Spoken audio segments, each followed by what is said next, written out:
hastily requested a step-by-step video on how to make chicken pot pie. But it occurs to me that all chicken pot pies exist on the spectrum. At one end, you've got those frozen, single-serving chicken pot pies you just throw in the microwave for 6 minutes and they're done. At the other extreme, you have truly homemade pot pie, where not only have you grown all the vegetables in your own garden, you even slaughtered the chicken yourself. The chicken pot pie I'm going to be making today lies somewhere in the middle of the spectrum. And as I cook it, I'm going to discuss how our kitchen choices reflect our views about feminism, the environment, and modernity. Some of the ideas I discuss come from this book, The Art of the Commonplace by Wendell Berry. Let's begin by preheating the oven to 400 degrees Fahrenheit.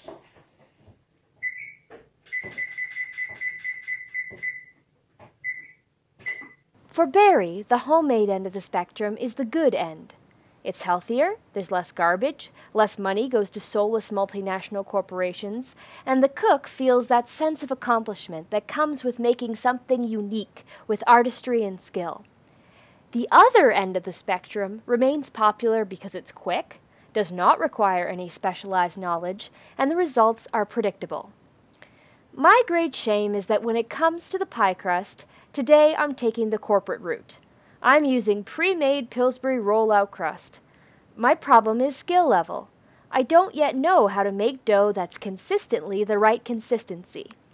So step 2 in today's recipe is to bring the plastic wrapped product to room temperature while crying a little bit. For chicken, we buy in bulk. $42 buys 9 pounds of frozen, boneless, skinless chicken breast. I feel pretty good about the product because we're not paying for a flashy brand name and there's minimal packaging, just the cardboard and a single plastic bag.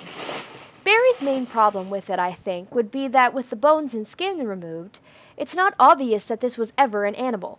The less our meat resembles the actual creature it came from, the less likely we are to consider how that creature was treated in life. I have no idea if this chicken ever saw a sunbeam or not. Step 3 is to place 2 chicken breasts flat side up in a small casserole dish lined with aluminum foil, with just a little splash of water in the bottom. Now coat the breast with mayonnaise. Hellmann's is one brand name I do pay for. I'm a sucker for their beautiful ads featuring Saskatchewan's canola fields. Do you know what this is? Have you ever eaten this before? No, I've never eaten that before. No. As you slather on that white goo, think back 50 years to when women entered the corporate workforce en masse. It's a pity we refer to that change as women's liberation, because selling your time and energy to a company is not freeing. Might it have been better if instead men had returned to the homestead? Here's a quote from Wendell Berry. I do not believe that employment outside the home is as valuable or important or satisfying as employment in the home, for either men or women. How can women improve themselves by submitting to the same specialization, degradation, trivialization, and tyrannization of work that men have submitted to? For Berry, a traditional family farm is the perfect context for a fulfilling marriage of equals. There is a division between men's work and women's work, but both are essential. They're like salt and pepper. Shake on some salt and pepper as you consider whether you agree that work outside the home is degrading tyranny. I've certainly had a job that felt that way, but I've also had a job that was fun, intellectually challenging, and deeply fulfilling. The funny thing is that they were the same job, teaching kindergarten, just in different contexts. When I had the autonomy to create my own program, teaching was an incredible creative outlet. When I was compelled to deliver a prepackaged curriculum with fidelity, that's teacher speak for robotically, I was miserable. The sad fact is that as organizations become more centrally controlled, more jobs are becoming dominated by externally mandated routines.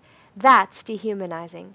To quote John Stuart Mill, human nature is not a machine to be built after a model and set to do exactly the work prescribed for it, but a tree, which requires to grow and develop itself on all sides, according to the tendency of the inward forces that make it a living thing.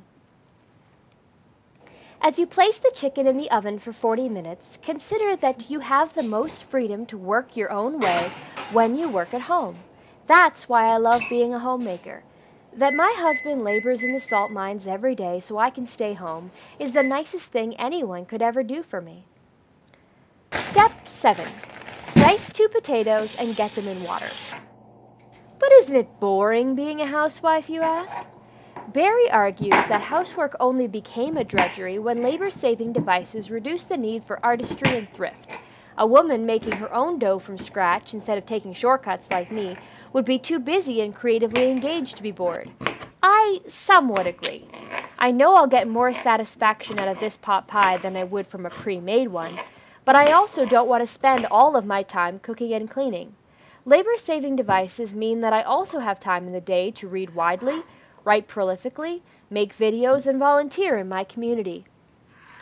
Set the potatoes to boiling.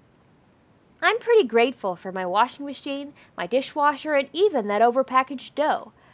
I will learn to make my own crust, but even when I do, I may still choose Pillsbury convenience some of the time, when I'm researching early human migration or coaching basketball, and I just want dinner done. So roll out one of the 2 circles of dough over a glass pie plate. Gently shape it into the dish. As you do, consider that feminism is about giving women choices. As a modern homemaker, every morning I wake up to a big, bright question mark. Today, will I bake bread from scratch, repaint the deck, write an epic poem? I have more choices than a traditional homemaker without technology, who would need every minute to get the chores done. And I have more choices than a working stiff whose every moment from 9 to 5 is spoken for. I am the happiest and most empowered of women, and immensely privileged. Mix together 1 egg and an equal volume of whipping cream. As you stir, ask yourself if I'm selfish. Happiness isn't everything after all. I'm worse than the traditional homemaker without technology because her lifestyle was less damaging to the environment. And I'm worse than the working wife because my husband has to deal with the working world enough for both of us. Use a rubber brush to paint the entire surface of the crust with the egg wash. Be careful to get all of the outside ring. Am I a spoiled brat? How can I make it up to the environment? In the spring, I'll plant a garden with flowers for the bees and vegetables so I rely less on polluting corporations. How can I make it up to my husband? I'll make this meal delicious and our home clean and peaceful.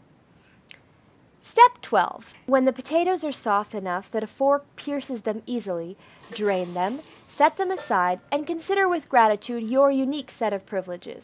I'm very lucky to have a husband who supports me financially and supports my choices. 40 minutes are up. Check the doneness of the chicken by cutting through the thickest part. If it cuts easily and it's bright white with no pink at all, remove it from the oven and reset the temperature to 375 degrees Fahrenheit.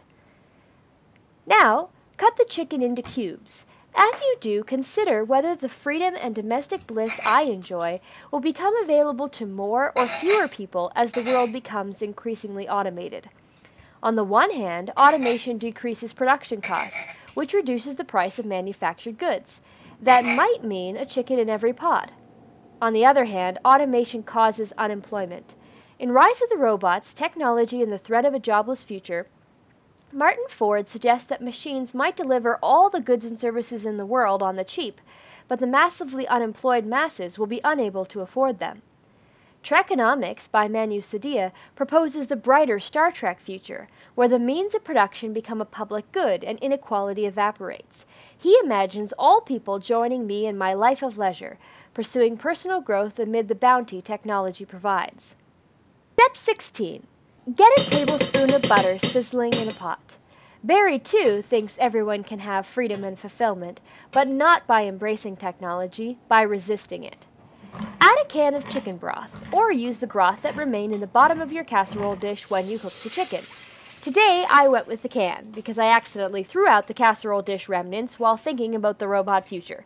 Exactly the kind of senseless waste Barry would decry. Above all, Barry is a conservationist. He proposes living close to the land, farming your own food, and consuming only what you need. Add the potatoes and 4 tablespoons of flour. Barry believes that unless a community makes enough food to feed its people, it's not truly free. Modern communities are completely dependent on corporations. I live in Saskatchewan, the wheat province, the place where Robin Hood flour was founded. But I'm not particularly confident that the flour I'm scooping out now was made from wheat grown in a nearby field. I don't know, nor is it easy for me to find out, where it grew, where it was milled and packaged, and how far it was trucked to arrive at my grocery store. What I do know is that Robin Hood is now owned by the J.M. Smucker Company, the same multinational that owns Pillsbury. So much for stealing from the rich to give to the poor. Step 19. Add in a can of peas and carrots while vowing that next year you'll grow your own and freeze enough to last all winter long. It's a more powerful form of resistance than any march on Wall Street. Season generously with garlic powder, lemon pepper, and any other flavors that catch your fancy. Conclude that whether you'd rather live in pioneer days, you are alive in 2018, and you have to make choices. In the lovely book Animal Vegetable Miracle, Barbara Kingsolver resolves to subsist only on home or locally grown food for a year, but she makes an exception for spices. Barry himself is determined to never own a computer, but does begrudgingly own a car. What choices will you make? How far along the spectrum are you willing to go? Step 21. When it's sufficiently stirred, pour the contents of the pot into your pie plate. I want to live a varied and joyful life while minimizing my harm to the environment. The greatest comfort for me is the idea of continual improvement. I can't mill my own flour tomorrow, but I can get greener year by year. Each winter, I bake more from scratch than the winter before. Each spring, my garden is a bit more ambitious. Roll the second circle of dough over top of the dish. I'll become a better housewife little by little. Next time I make chicken pot pie, I'll use Pillsbury for the bottom crust, but try making the top one from scratch. Crimp the edges so the top and bottom pieces of dough are thoroughly adhered together. This is a chance to show your personality. Some bakers crimp it just so and make it very pretty. I'm more loosey-goosey with it. Maybe the best thing about homemade food is that it reflects who you are. Machine-made food is uniformly flawless and uniformly boring. Add the love. Step 24. Cut vents in the pie. I like 8. You do you. Paint the entire crust thoroughly with egg wash. As you get the goo in every little fold, rejoice that baking a pie for your husband can be a feminist act when you do it freely and with awareness of how your kitchen choices impact the broader world.